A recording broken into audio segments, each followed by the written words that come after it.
Takže dobrý večer.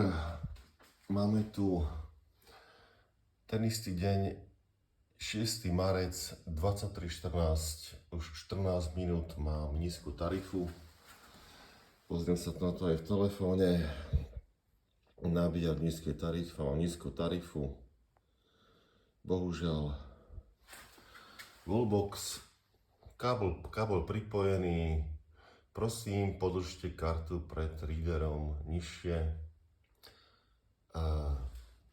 To som neurobil, pretože mi bolo povedané, že to robiť nemám. A wallbox sa z toho spamätá sám. Ako vidíte, auto je pripojené, nenabíja.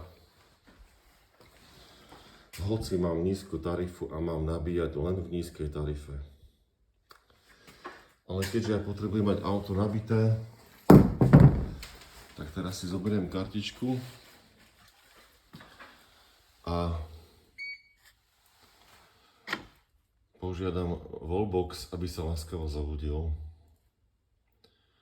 a začal mi auto nabíjať.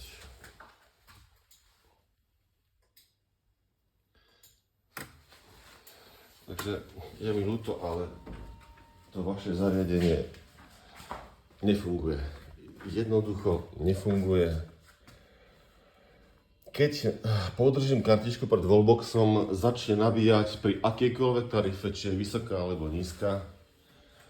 A pokiaľ ho nepodržím a nechám to na vás, aby sa wallbox pamätal a začal nabíjať podľa nízkej tarify, tak to jednoducho nefunguje a wallbox nenabíja.